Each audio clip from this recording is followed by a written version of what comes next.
Hello children, how are you?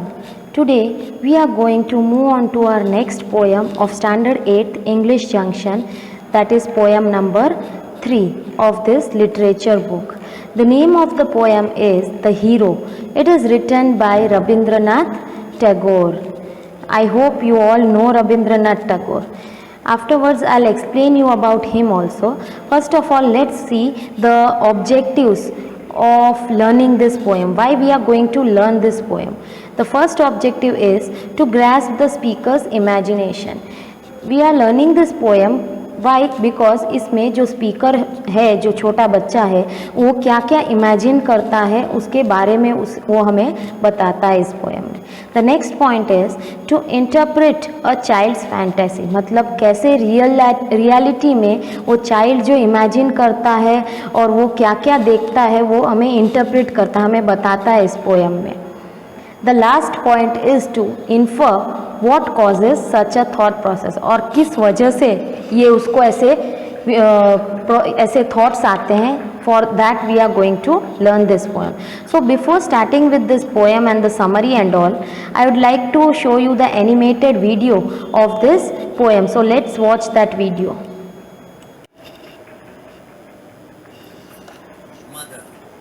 Let us imagine we are traveling, passing through a strange and dangerous country.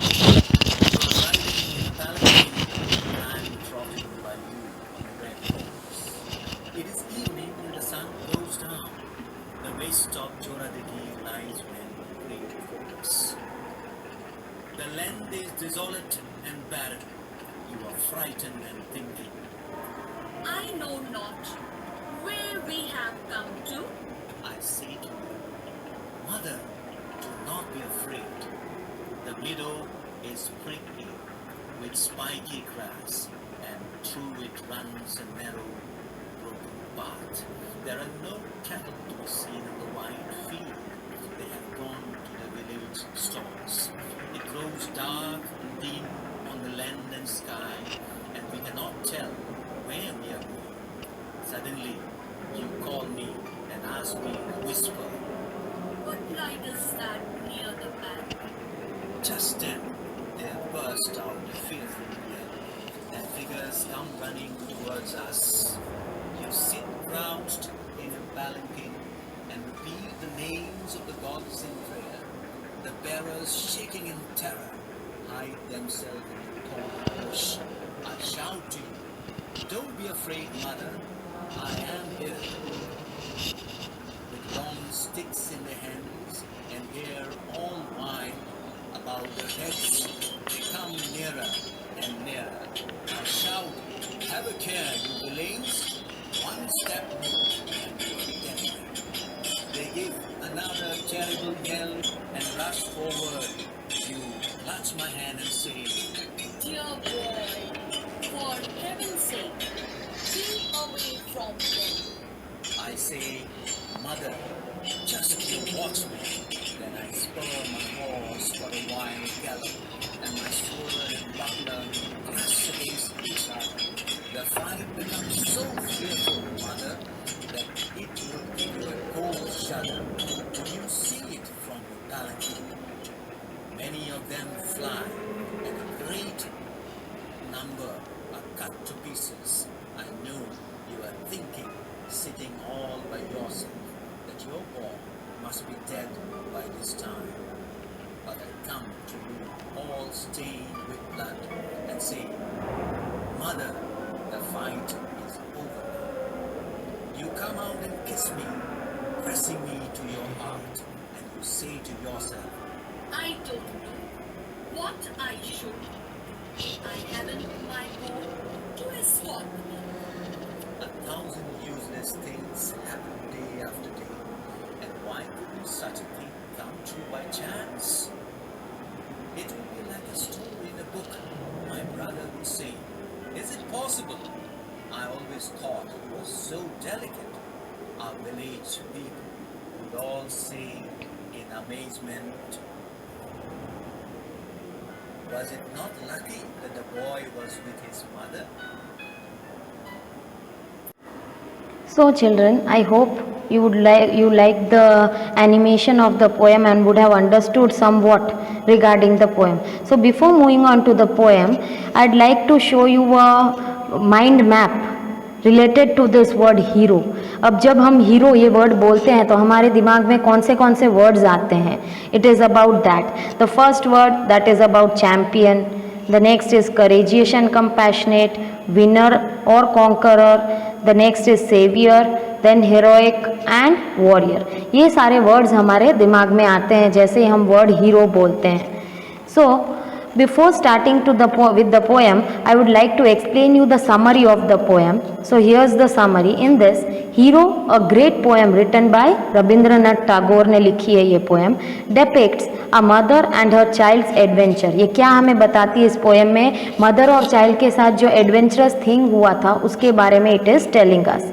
They are going away through outside the terrain. मतलब country के मतलब उसके गांव के बाहर के sides. They were moving from one place to another and passing through a area which is barren. मतलब पूरा खाली एरिया है, कोई नहीं है, कुछ नहीं, सिर्फ इन लोग जा रहे हैं वैसे एरिया से.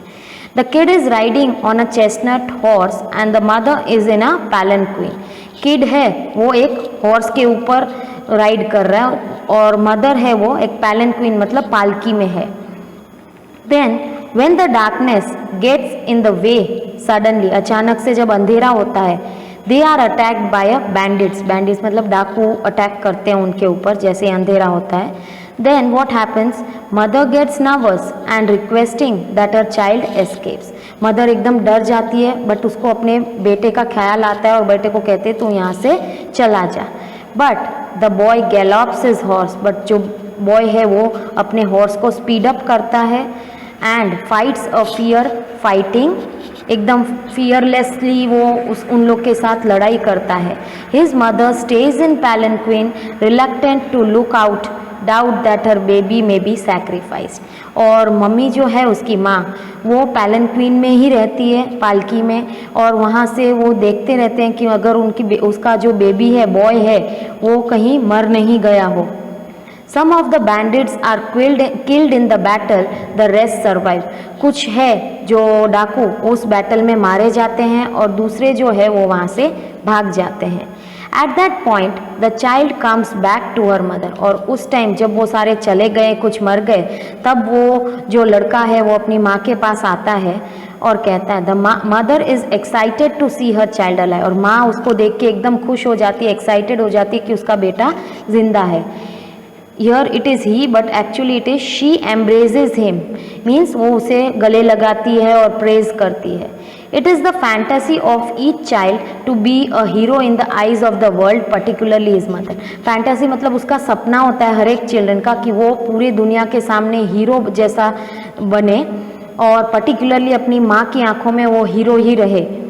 He doesn't want the world to believe that he is frail or sensitive. और वो नहीं चाहता है कि वर्ल्ड उसको डरपोक और एकदम सेंसिटिव बच्चा माने. That's why he wants the world to recognize his grit and valor. और वो क्या चाहता है कि वर्ल्ड उसका जो उसकी बहादुरी है, उसका वो जैसा हीरोइकपन है वो सब जाने. So he has a reliable and earnest love for his mother. और वो अपने माँ को बहुत ही चाहता है, demonstrated. और ये हमें किससे पता चलता है? By his eagerness, उसकी eagerness जो थी to save her at the cost of his own life.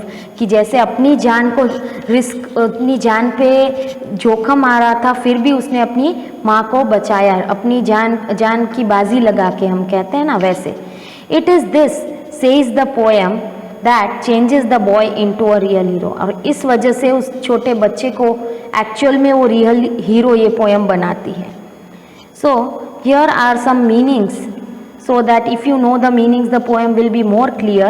First one is palanquin. It means a kind of covered chair carried on poles by 4 or 6 people, used as a means of transport especially by women in the past.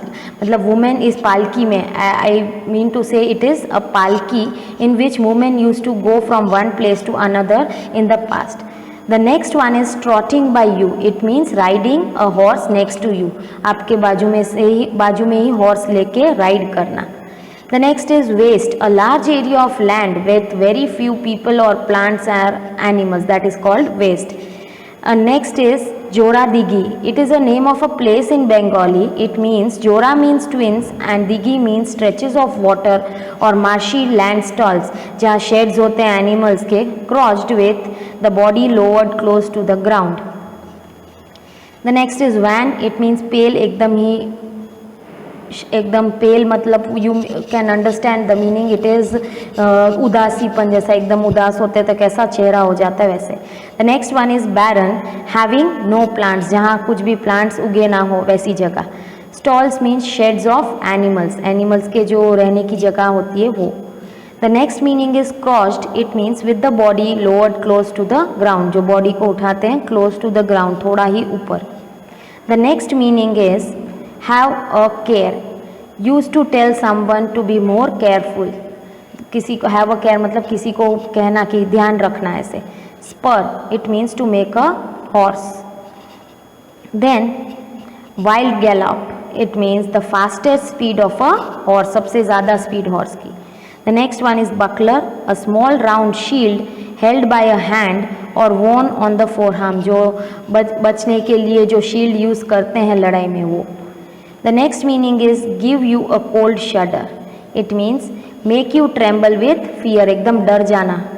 Escort, to go with someone especially to take care of them, मतलब अपने किसी के साथ जाना उसका ध्यान रखने के लिए. And the last meaning is delicate, not strong and becomes ill easily, मतलब ज़्यादा strong ना हो उसे कहते हैं delicate, और तुरंत बीमार पड़ जाते हैं वैसे.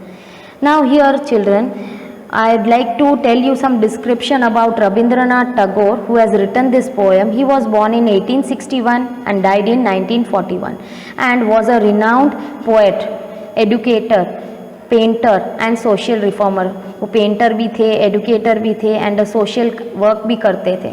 ही won the Nobel prize in literature in 1913. उनको नोबेल प्राइज़ मिला था लिटरेचर में for his beautiful collection of verses. Gitanjali के लिए उन्हें नोबेल प्राइज़ मिला था.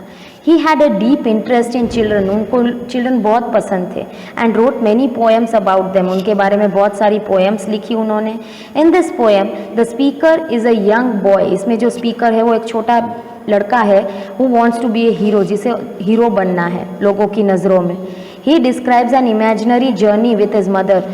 As I told you the summary, वो अपनी imaginary journey describe करता है. One evening after sunset, sunset के बाद जो हुआ, as they are traveling through a deserted place, एकदम सुनसान जगह से उन लोग जा रहे थे, वहाँ पे a group of villains attack them, उनको अटैक करते हैं. And the boy fights with them without fear and hesitation. और वो लड़का बहुत ही बहादुरी से बिना डरे उनके साथ फाइट करता है. उसके बारे में ये पोएम है. So now let's begin with this poem, the hero, the line to line explanation. So mother, let us imagine we are travelling and passing through a strange and dangerous country. The speaker says कि हम लोग travel कर रहे हैं, ऐसा imagine करो, and हम लोग एकदम ही स्ट्रेंज और डेंजरस कंट्री से गुजर रहे हैं. You are riding in a palanquin, तुम पैलेंक्विन में राइड कर रही हो, पालकी में. And I am trotting by you on a red horse, मैं आपके बाजू में ही एक रेड हॉर्स पे राइड कर रहा हूँ. इट इज़ इवनिंग, शाम का समय है. And the sun goes down, और सूरज डूब रहा है. द वेस्ट ऑफ जोरा दिगी, मतलब जो वेस्ट एरिया है, जोरा दिगी एक जगह का नाम है वहाँ का. Lies wan and grey before us, पूरा खाली बंजर पड़ा हुआ है. The land is desolate and barren, पूरा खाली एरिया है. And you are frightened and thinking, तुम बहुत डरी हुई हो. ही इज टेलिंग कि आप ऐसा इमेजिन करो मदर कि यू आर, माँ तुम बहुत डरी हुई हो और सोच रही हो. I know not where we have come to, हमें पता नहीं किस जगह हम पहुँच गए हैं. तो मैं तुम्हें जवाब देता हूँ. I say to you mother, do not be afraid, तुम डरो मत. The meadow is prickly with spiky grass, यहाँ खाली ग्रास उगी हुई है. And through it runs a narrow broken path, और दोनों साइड ग्रास है और वहाँ पे एक छोटा सा पाथ है जहाँ से हम गुजर रहे हैं. There are no cattle to be seen in the wide field, बड़ा सा फील्ड है, वहाँ पे कोई कैटल नहीं दिख रहा है, कोई एनिमल्स नहीं दिख रहे हैं. They have gone to their village stalls, और वो कहाँ एनिमल्स चले गए, अपने विलेज में रहने की जो जगह है वहाँ चले गए हैं। It grows dark and dim, एकदम डार्क अंधेरा होने लगा है, dim on the land and sky, और सब जगह अंधेरा छा रहा है। And we cannot tell where we are going, और हमें भी पता नहीं हम किस जगह जा रहे हैं। You can see this picture and imagine how it is the place. Next, suddenly you call मी, अचानक से तुम मुझे बुलाती हो माँ, and ask me in a whisper, और धीरे से वो उसकी माँ उसको पूछती है, क्या पूछती है, what light is that near the banks, दूर से कुछ लाइट उन्हें दिखाई दे रही थी, तो वो अपने बेटे को पूछती है क्या लाइट हो आ रही है यहाँ से।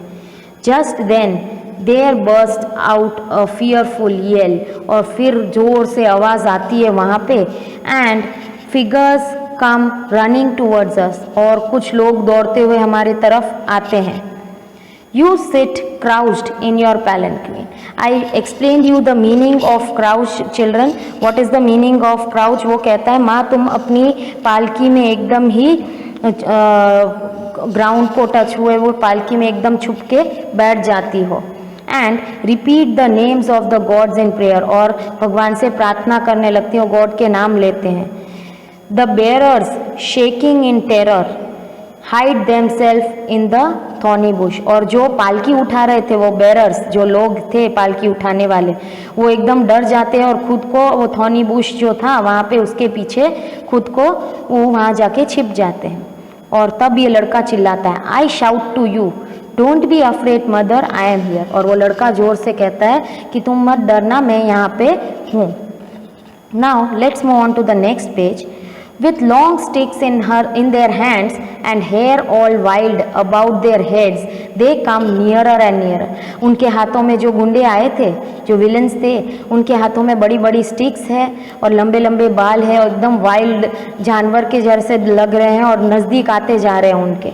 आई शाउट, वो चिल्लाता है लड़का, have a care you villains, one step more and you are dead, और वो चिल्ला के उनको बोलता है यू विलियंस ध्यान रखना, अगर एक और स्टेप आगे बढ़ाया तो तुम वहाँ मर जाओगे। Then they give another terrible yell and rush forward, but सामने विलन्स भी जोर से चिल्लाते हैं और वो आगे बढ़ते हैं। You clutch my hand and से, बट तब माँ वो लड़के का हाथ पकड़ लेती है और कहती है डियर बॉय फॉर हेवन से कीप अवे फ्रॉम देम, और माँ को तो बच्चों की बहुत ही फिक्र होती है, तो माँ डर जाती है और उसको रोकते हुए कहती है कि तुम उनसे दूर रहो। आई से, तब लड़का रिप्लाई करता है mother just you watch me, तुम खाली मुझे देखो मैं क्या करता हूँ। Then I spur my horse for a wild gallop, फिर वो spur means to make a horse go faster, वो कैसे उसकी ऊपर डोरी जो बांधी हुई होती है उसको पकड़ के उसको फास्ट और फास्ट चलाता है। And my sword and buckler clash against each other, और फिर जो उसकी स्वॉर्ड थी उससे वो लड़ाई शुरू करता है, बकलर उसका जो शील्ड है उसको सामने रख के। The fight become so fearful, और इतनी डरावनी फाइट हो जाती है mother that it would give you a cold शडर, तो मदर को वो कहता है कि तुम भी डर के बहुत ही डर जाओगी। Could you see it from your palanquin, और तुम ये पैलेंक्विन देख में से बैठे बैठे मुझे देखना। मैनी ऑफ देम फ्लाई, मतलब वहाँ से वहाँ जो वो गुंडे आए थे वो डर के मारे कुछ गुंडे वहाँ से चले जाते हैं डाकू। And a great number are cut to pieces, और कुछ लोगों को वो लड़का मार डालता है। Then I know you are thinking, और फिर वो लड़का उसकी माँ को कहता है कि आई नो तुम क्या सोच रही हो, sitting all by your self, वहाँ बैठे बैठे अकेले, that your boy must be dead by this time, कि तुम्हें ऐसा लगा होगा कि मेरा बेटा इस लड़ाई में मर गया है। But I come to you all stained with blood, but फिर भी मैं वहाँ पे आपके पास आता हूँ और पूरा उस पर खून के धब्बे लगे हुए उसके कपड़े पे, वो खून से लथपथ है। एंड से, और कहता है mother the fight is over now, कि मम्मी को कहता है अपनी माँ को कि अब ये फाइट ख़त्म हो चुकी है। यू कम आउट, बाहर आ जाओ, एंड किस मी, और मुझे किस करो कि मैंने इतनी अपनी ब्रेवरी दिखाई और इतने अच्छे से लड़ाई लड़ी है। Pressing me to your heart, गले लगा के। And you say to yourself, और खुद को वो कहती है I don't know what I should do, कि माँ कहती है कि मैं क्या करूँ, मुझे पता नहीं कि क्या करती। If I hadn't my boy to escort me, अगर ये लड़का मेरे साथ नहीं होता मेरा ध्यान रखने के लिए तो मैं क्या करती। 1,000 useless things happen day after day, और बाद में बहुत सारी 1,000 यूजलेस थिंग्स होती है दिन ब दिन, and why couldn't such a thing could come true by chance. अगर ऐसी चीज़ें हो, मीन्स मीनिंगफुल चीज़ें, थाउजेंड्स जो अनवांटेड चीज़ें होती है वो नहीं होनी चाहिए, but this type of thing could happen by chance, it would be like a story in a book. तो अगर ऐसा चीज़ अगर होता, this was the imagination of the boy, इसीलिए वो कहता है अगर ये सच में होता तो ये एक स्टोरी बन जाती बुक के लिए। और मेरा भाई, माई ब्रदर वुड से, वो कहता, इज़ इट पॉसिबल, अगर ये हो सकता है। I always thought he was so delicate, और उसका भाई ऐसा सोचता था हमेशा कि ये जो छोटा बेटा है उनका, वो बहुत ही डेलिकेट है, डर जाता है और सेंसिटिव है। और अवर विलेज पीपल वुड ऑल से इन अमेजमेंट, और अगर ऐसा सच में होता और मैं हीरो बन जाता, और ये अमेजमेंट में विलेज के लोग भी कहते, was it not lucky that the boy was with his mother, कि अच्छा था कि उसका वो छोटा बेटा उसके साथ था उसका ध्यान रखने के लिए। So this is the poem written by Rabindranath Tagore. I hope children you would have understood and enjoyed this poem. So read this poem twice or thrice so it will be more clear. Watch the video also properly so you will be able to understand the poem more properly. Thank you dear children.